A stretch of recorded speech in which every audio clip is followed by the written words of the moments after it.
Now the topic is constructors. So as you know that object orientation is more philosophical, so you should understand the philosophy behind that one. Then you can think in the same way for developing your own classes.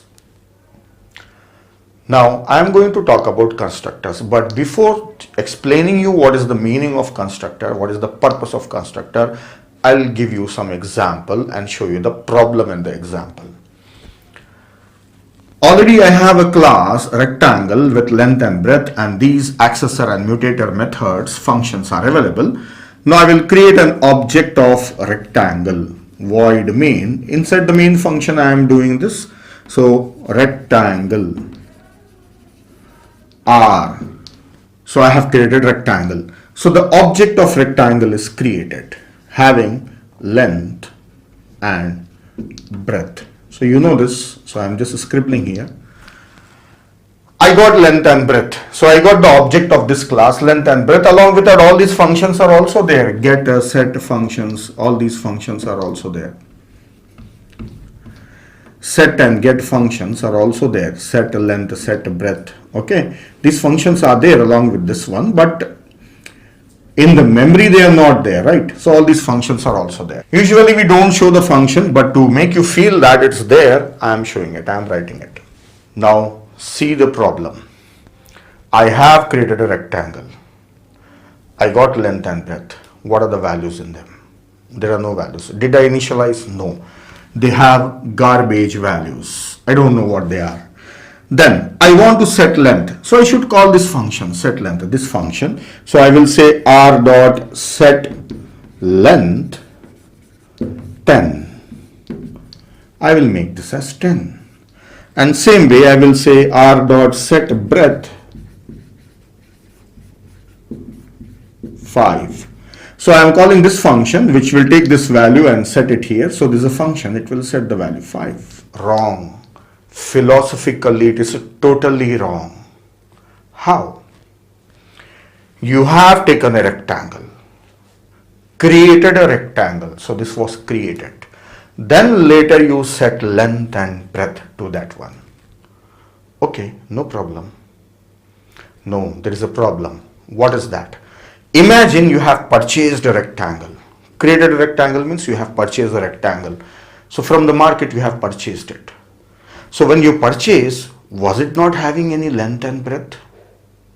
Oh, when you buy something from the market, or when you get something constructed in some factory, and when they hand over the thing to you, suppose it is a rectangle, then it must have some length and breadth. How it can be garbage, random length and random breadth? No, there must be some length and breadth, specified length and breadth, not just garbage. Yes, it will definitely have some length and breadth. So I'll give you one more example. Suppose this is a car and color is the property of a car. Watch here how it is related. I am showing you. You have taken bought a rectangle. You bought a car. Rectangle was having length and breadth. So car was having color. What is the length of rectangle? Garbage, you are saying. Unless you said this, it was garbage. What is the color of the car? No color. How it is possible that you bought a car from the market, or you ordered or booked a car and then car is delivered to you? There is no color to it. Garbage color. Don't know. I cannot define what the color is. Not possible. When you have placed an order, that time only you said that I want white color car. So the color of this car is white. It is not that first you will buy a car and bring it home, then you give white color or black color, whatever the color you want. You don't do like that, isn't it? Then how can you do that here? You created a rectangle, ordered a rectangle, and you got a rectangle without any length and breadth. So you brought it home. Then you are saying set length, set breadth. So after buying it, bringing it home, it is at home, main is your home, it is in home now. Then you are setting its length and setting its breadth. Philosophically wrong. Philosophically wrong. Got the idea? So when you have booked, that time only you said that the car should be white and you should get a white car. That's it. So when the car is delivered, it is having some color, not garbage. right? Now garbage color means we don't know, it cannot be defined. Better say colorless. So no, it will have some color that you have given when you have placed an order. So same way, when you are placing an order for a rectangle and the rectangle is being constructed for you, that time only you should be able to say that I want length to be 10 and breadth to be 5, so that you don't have to set it at home.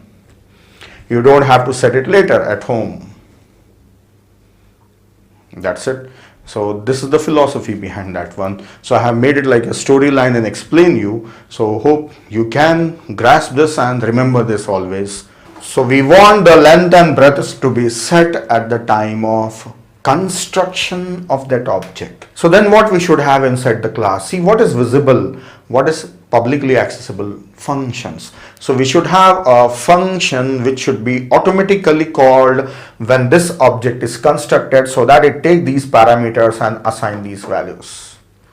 So now we will learn how to write constructors, what are the type of constructors. We will learn about this. So I will remove this and explain, and also I will remove these functions from here because there I have to write down constructor. So you know that these functions are there, don't forget them. And even area perimeter are not written here, don't forget them, they are also there. So now the class is becoming lengthier. So I am just writing only those things that we are discussing.